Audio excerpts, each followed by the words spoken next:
The first line of this letter is, "Jason, I am your long-lost sister, and I have been looking for you for 20 years.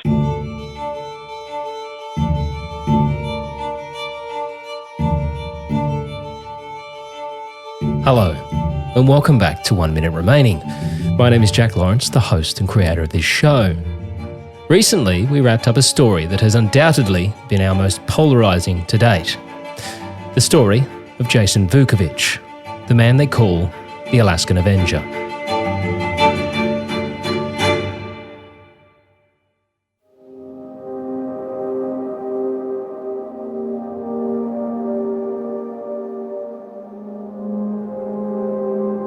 We now have almost 3,000 people in the OMR Facebook group, and it's fair to say that any time the subject of Jason came up, there was robust discussion and debate happening in the comments.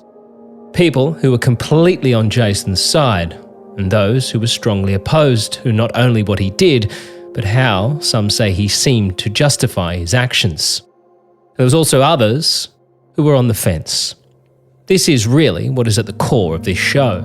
Stories that get people talking, get people having healthy debate, and asking questions. One question that's been asked a few times, both in the Facebook group and on the OMR hotline, is if Jason is released, would he re-offend? Would he find himself compelled to once again enact some vigilante justice on other convicted sex offenders? And as we're just a couple of weeks away from that actual possibility with Jason having a parole hearing, I thought it would be a perfect time to have that discussion.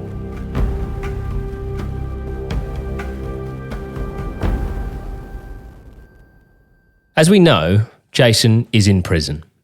And, in his own words to me, surrounded by people who carry the same or similar offences of the men he attacked on the outside. He says that in fact in the facility they are quite vigorously protected. It's more vigorous and more vicious than that, too.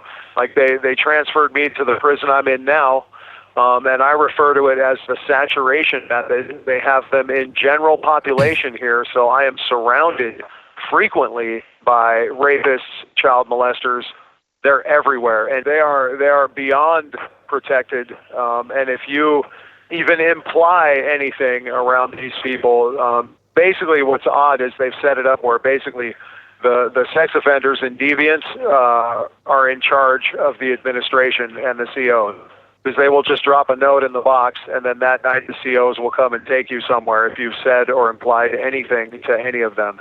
It's very bizarre. And also, a very important point here, which really needs to be focused on, is this. You know, part of my sentence, my 23-year sentence, they were very specific. While serving your time, and my chances of rehabilitation, by the way, were deemed nil, and I was a waste of the precious resources, quote unquote, of the DOC. That is in my pre-sentence report, for real.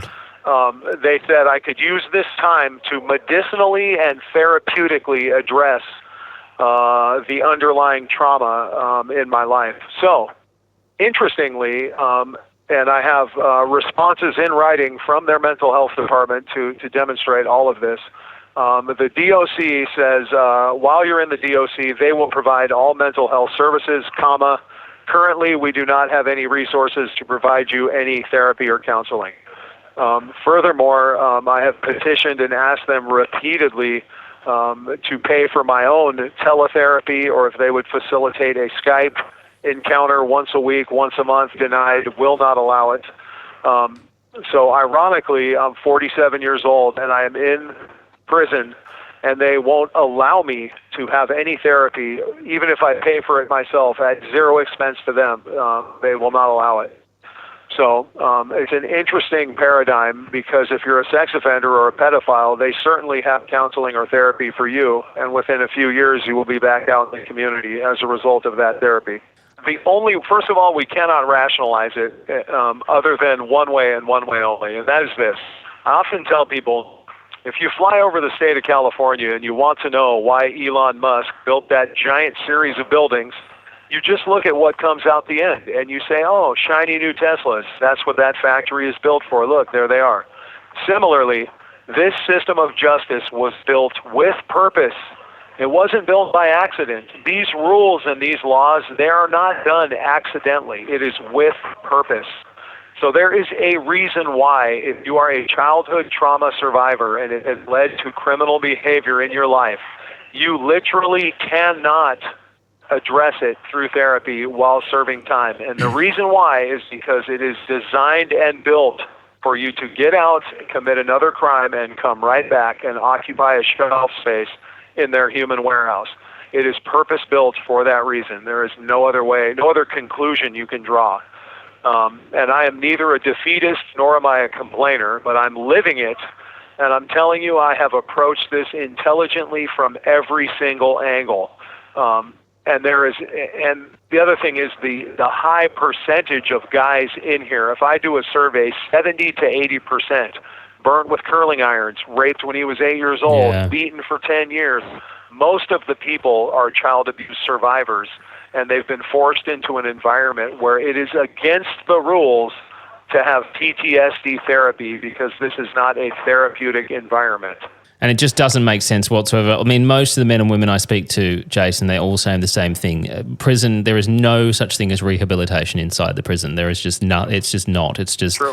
It's literally, as you say, it's a warehouse for human beings. It's a money-making machine. You know, everything costs money. Everything's extra.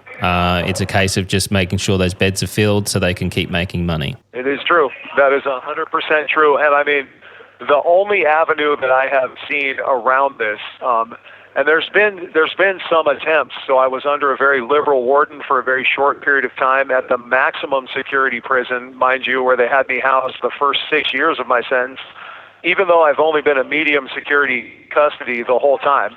So in the maximum security joint, I had an excellent warden, and every proposal I gave him, he approved it. One of them was an inmate-led re-entry mod where I created resumes for guys, hundreds of resumes for guys that had never even seen a CV, had no idea what it was, gave interview classes, taught them how to tie ties, et cetera, et cetera. And I'm telling you now, I thought in my mind that at the very least, these people would think selfishly, and they would realize that a prisoner coming out with a resume and interview skills and release clothing had less of a likelihood to break into your house and steal from you. But they aren't even, their selfishness does not trump their punitive mindset. And they shut that reentry mod down instantaneously as soon as the new governor was elected. Absolutely amazing to me. And that was all ran by inmates, led by inmates myself, at no cost to the state of Alaska whatsoever. Yeah. So they can't even put it down to, oh, it's a budget situation. It's not a budget situation. It's purely just a... Not at all. Yeah, it's incredible. It's just... Not at all. And initially when they shut it down, I was in my feelings and I was upset, you know. And then I just had a moment of clarity and I was like, you know what? All right. Yeah, you guys are right, because check it out. These guys are not getting released to live in my backyard. They're not coming to my neighborhood. They're coming to your neighborhood. Yeah. They're going to date your daughters and steal your cars. If that's what you want, okay, go ahead. So it's a very strange thing, and all of these things need to be addressed legislatively. That is the only way it changes. And I say this because those of us that are experiencing it and those of you out there that are becoming aware of it, these laws and these rules have been enacted or facilitated in our lifetimes. That means we have not done enough to fix it. So I take responsibility myself as much as the people that are administering policies that were enacted during my lifetime. We need to fix it. So obviously, Jason has not attacked any of these men in the facility. You might say, well, he's not going to attack people in prison, as this will just mean time added to his sentence and no chance of getting that parole. But in one of our chats, Jason did in fact answer this very question as to whether or not he would reoffend. And I will tell you right now where I sit that I am at peace with who I am today. What this process has wrought inside of me and the healing that it's brought me, I am at peace with who I am today. I'm desperate to be free, and I would love to have some freedom and fresh air, and I would use it wisely, and I would cherish every minute of it. Going forward, if you ask me, I would tell you, I would never go out and assault a human being for any reason at this point. But what I would do if those emotions rose up again in me and I felt inspired to do so, I would seek out 5 or 10 kids that had been abused, and I would do everything in my grasp to benefit their lives in any way I could. Teach them, educate them, be near them, show them proper human compassion and love and safety. Those are the things that I would do going forward. As we know, Jason has a brother, a man who suffered the same abuse as he did as a child. The abuse was so bad and left such deep scars that when the two finally saw each other once again in a courtroom many years later, Jason's brother told him that he would have to cut him from his life, as Jason was just a reminder of that awful past. Jason told me this took him a while to comprehend and come to terms with. He'd just been locked up and had essentially lost everything, until one day he's sitting in his jail cell when a letter slides under his door. As devastating as that process was for me after the fact, like in that moment, that is exactly what is going on in my mind. I'm so glad and so happy to see him again. And I'm 100% certain that this is wonderful. I have my brother back. This is great. And who knows what was going through his mind. He was probably just, suffering through the amount of pain and trauma, and here he is in a courtroom testifying about this abuse that he's put behind him, and he's gone on to lead a very successful life. Like he is a security, computer security person that makes a 6-figure income and travels the world giving lectures and things like that. So I can only imagine the differences in our minds in that moment. But I will also tell you this, that this universe is a very strange and mysterious and powerful place. And so fast forward 6 or 8 or 12 months later, and I've lost everything, and now I've realized that the brother that I thought was back is gone forever, and that's not going to happen. And strangely, I get a second-day air envelope, UPS envelope in the mail one day, and inside of it there are 2 envelopes. One has a long letter, and the other one has pictures. And on the outside of the envelope that has the letter in it, it says, "Read me first." So, of course, being a guy, I see this is from a chick. So I'm like, oh, man, I need to see if this is a cute chick. So I open up the other envelope, right, and I'm looking at this girl, and I'm like, oh, shit, she's cute. This is a cute chick from Texas. Oh, this is great. Let me read this letter and see what she's got to say. The first line of this letter is, "Jason, I am your long-lost sister, and I have been looking for you for 20 years.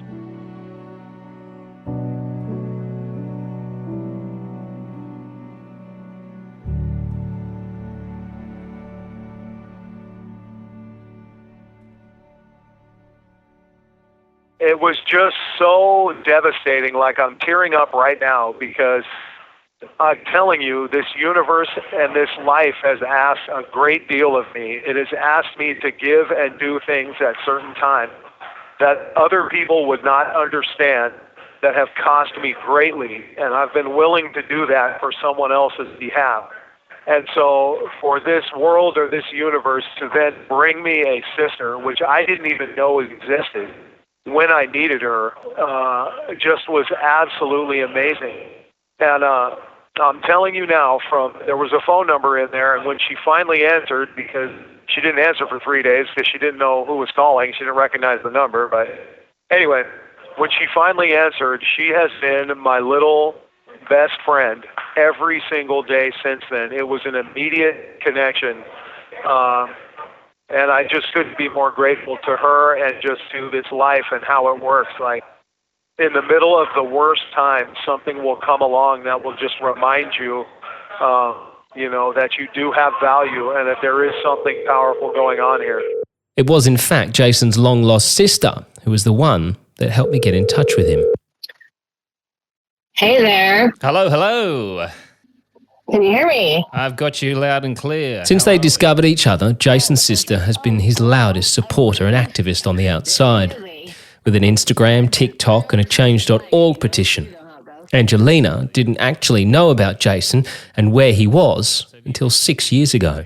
Yeah, so, I didn't know I had Jason as a brother until 2017, but all my life growing up, I knew that I had 2 half-brothers out there, basically, my mom raised me until I was 6 when she passed away. I never knew my father, but my family knew who my father was because it was a very small town, Casper, Wyoming. It's not small anymore, but it was, pretty small back then. And they knew that he had a wife and 2 kids, which at the time I didn't know it was a former wife and 2 kids. I mean, not former kids, obviously, but it was a previous life. And so my whole life I grew up knowing that I had 2 half brothers out there, thinking that they, lived this happy mom, dad, 2 brothers family out. And I was like little orphan Annie. So Angelina loses her mother at just 6 years old and never knew her father. She grows up knowing she has brothers out there in the world somewhere, but no way of tracking them down. Until something called the internet arrives in homes around the world. It spans the globe like a superhighway. It is called internet. Oh, that's that little right. mark with the A and then the ring around it? At. See, that's what I said. Well, as I mentioned, I have no desire to be a part of the internet. Now, Julian, I see you have your computer linked to the telephone line. Can you tell us how you did that? Yes, well, it's very simple, really. I simply remove the telephone jack from the telecom socket and plug it into this box here, the modem. Well, Allison should know. What is internet anyway? And so when the internet became a thing, I started searching for my brothers and my dad. I started off with his name, and I'd ask my family, hey, how do you spell his name? And I would search and I would find things. I would find his number, but I could never find any evidence of kids. This went off and on. I did this, I'd get a wild hair every, a couple times a year, and I'd start searching, and I could never find anything of the kids. And then one day in November of 2017, I'm sitting on Facebook, scrolling through, and an ad for Ancestry.com came across my page, and it was like 1 month free trial. And I was like, surely I can find my brothers in 1 month. Well, I signed up for that free trial, found them in 3 days, and was devastated, obviously, to hear their story and realize that I was the lucky one because, after my mom passed away when I was 6, I had a whole family that fought over me, and there's a whole, I still was able to be raised by my family, but my brother didn't have that. So Angelina sends off her letter to her brother, and not long after, she gets a phone call. So I sent a 9-page, front and back letter and a stack of probably 125 pictures, all in chronological order from when I was born to like basically yesterday, with his nieces, in there, and just like showing kind of, hey, this is who I am. Here's how I grew up. Here's a progression, blah, blah, blah. Here's your nieces. At first, I was very nervous, very, very nervous when I was doing it. In fact, it took me a long time. It took me, there was a point when I was writing the letter that I took a week break when I found his letter to the community. Like, it was a really hard thing for me to do. But when I finally sent it off, all that nervousness kind of wore off, and I kind of stepped that thought into another corner of my mind and, went on about my day. And I'll never forget, I was sitting on the couch with my husband, and I got this 188 number, 1-800 number, some weird number that I assumed was a telemarketer or something along those lines. I declined the call, and then it called again. And I declined the call with a text message that said, leave me alone, you a-hole, or something that was rude, right? I was like voicing it. I was talking about it as I was doing it. And my husband goes, geez, Angelina, what if that's your brother? Didn't even click. And I was like, shut up. So I pick up the phone, I call the number back, and it's Securus, the phone company. And I freak out, and I was like through the phone, basically across the room, and like freaked out, and like put my hands up against my mouth and was like started to tear up. And I was like, it was him. And then he called me again the next day around the same time. And I remember grabbing a beer because I was so nervous. I was like, oh God, I need a beer for this. And, hello, you have a call from an inmate at Spring Creek Correctional Center. Push 1 to. So I push 1, and I just go all nervous, like, hello? And he goes, you better answer your phone when your big brother calls you. It was literally the first line that he ever said to me. And like after that, we were inseparable. We were just literally just word vomiting to each other about things that had that we had gone through in our lives and what, who we were, and, you know, what our father was like, the asshole guy who doesn't want to meet us, you know, just back and forth and back and forth. Can I call you again? Of course you can call me. And I think I spent like $40 night one on phone calls with Jason. So, yeah. So you have Jason, who's been locked up miles away from his own children. His brother has told him he can't be part of his life anymore. And you have Angelina, who was essentially orphaned at the age of 6 years old. And they finally found each other. It was really awesome because, like I said, my mom passed away when I was 6. My dad was never existent, like he didn't exist. And my closest kin that I had were my children. And it's just something that I always wanted for my whole life. And I finally had it. And yes, he was in prison, which really sucked. And he had the really shitty life, but you know, I was there and he finally had somebody that cared about him and knew he existed. And, you know, it was really awesome. It was definitely a life-changing moment for me. Now, as for Angelina's other half-brother, Jason's full brother Joel, he, unfortunately, wasn't as open to meeting his long-lost sister.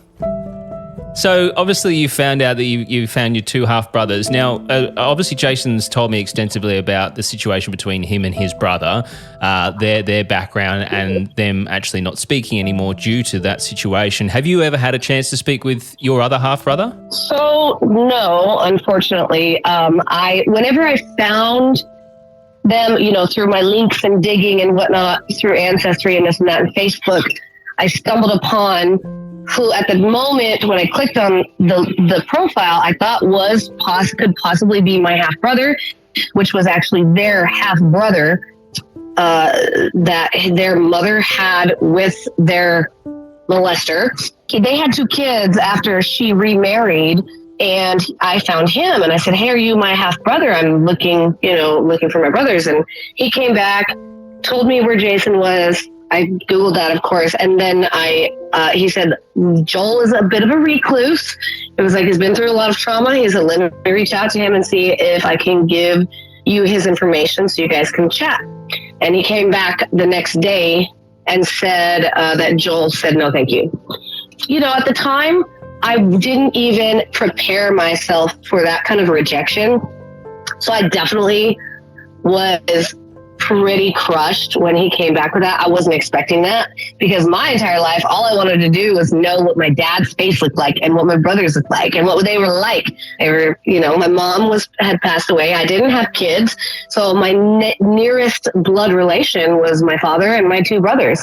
And that's like all I thought about the whole time. And then once I had children, and I just could never imagine like not wanting to know your kin and not wanting to be a part of their lives or, you know, anyways. So that was definitely really a struggle for me whenever I found out that Joel said no.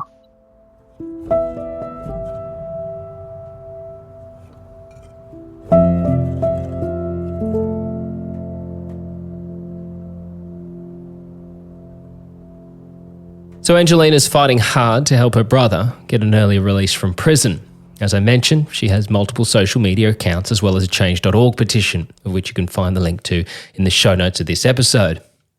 But what does she actually want to see for her brother's future? Honestly, I just want Jason to like have a chance at a life he never had, you know, and I hate to use the word normal. I always put it in quotes, a normal life, but one that's not the thing that he's lived his entire life. And he deserves a shot at it, in my opinion. He's put in his work.